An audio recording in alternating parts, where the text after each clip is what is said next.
যেহেতু গুপ্তধন এখানে তো সাপ থাকবে, এটা স্বাভাবিক।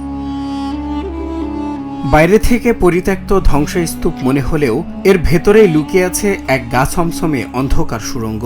জনশ্রুতি আছে মাটির নিচের এই গোপন পথটি সরাসরি মিশেছে ভারত বাংলাদেশ সীমান্তের নদীতে। স্থানীয়দের দাবি, নদীর পানিতে ভরা এই সুড়ঙ্গে যেমন আটকা পড়ত দানবীয় সব মাছ, তেমনি এর ভেতরের গোপন কুঠুরিতে বিপুল সোনাদানা আর গুপ্তধন আজও পাহারা দিচ্ছে বিষধর সাপ, যার ভয়ে সেখানে পা বাড়াতে আজও বুক কাঁপে মানুষের। দাদাদের মুখ থেকে অনেক শুনছি এইখানে হচ্ছে সুড়ঙ্গ আছে, সুড়ঙ্গ দিয়ে আপনার হচ্ছে নদীতে পুরা রাস্তা, এখানে পানি আসে বন্যার সময়, সে পানি এসে তিমি মাছ, চিতল মাছ এগুলো এসে এই সুড়ঙ্গ দিয়ে ঢুকে পরে এখানে পানি লোড হয়ে যায়।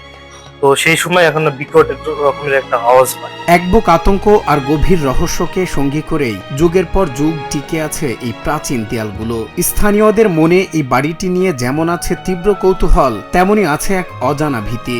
গভীর রাতে এই নির্জন ধ্বংসস্তূপ থেকে ভেসে আসা অদ্ভুত সব শব্দ আর সাপের ফোসফোসানি সব মিলিয়ে একসময়ের রাজকীয় এই বাড়িটি আজ সাধারণ মানুষের কাছে এক রহস্যের নাম। যেহেতু বাসায় কেউ থাকতো না, অন্য পুরাতন বাসা, এখানে সাপে থাকতো এবং কি যেহেতু গুপ্তধন এখানে তো সাপ থাকবে, এটা স্বাভাবিক। দাদারা এটাই বলতো। সুড়ঙ্গ দিয়ে বন্যার সময় এরকম একটা শব্দ হয় আর কি, শব্দ হয় এবং একটু মাটিটাও একটু নড়াচড়া করে, মানে ভূমিকম্পের মতন হয়, বোঝা যায়। হরমর হরমর করতো, শব্দটা হরমর হরমর, হ্যাঁ, পানি লড়তো, হ্যাঁ, শব্দটা এইভাবে হতো। গা শিউরে ওঠা এই রহস্যময় স্থাপনটি ক্ষীরোদচন্দ্র সাহার ঐতিহাসিক বাসভবন, যার বংশধরেরা বর্তমানে ভারতের পশ্চিমবঙ্গের নদিয়া জেলার করিমপুরে বসবাস করছেন। একসময়ের প্রভাবশালী এই বাড়ির একটি কক্ষে ছিল মূল্যবান এক বিশাল সিন্দুক। প্রবীণদের দাবি, বর্ষার দিনে সেই সিন্দুকের নিচে সুড়ঙ্গ দিয়ে বড় বড় চিতল মাছের লাফালাফির শব্দ স্পষ্ট শোনা যেত, কিন্তু সাপের ভয়ে কেউ কোনোদিনই সেই সুড়ঙ্গের শেষ সীমানা পর্যন্ত যাওয়ার সাহস করেনি। ফেরত শাহ খুব বড় লোক ছিল, ধনী ব্যক্তি, তাদের বিল্ডিং বাড়ি টাড়ি সবই পড়ে আছে, মানুষকে জায়গার দিকেছে। আমরা ধরেন ওনাকে দেখিনি, আমার বাপ কাকারা দেখেছে, উনি খুব ভালো লোক ছিল। আমরা তো ছোট ছিলাম তখন, আমাদের তো বুদ্ধি হয়নি। তবে আমরা বাপ চাচাদের কাছে শুনতে পাই উনি একজন জমিদার এবং বড় ব্যবসায়ী ছিলেন। আমাদের বাপ চাচারা শুনি নাকি অনেক মানুষ ওনার কর্মচারী ছিলেন, ওনার কর্মগিরি খাতেন।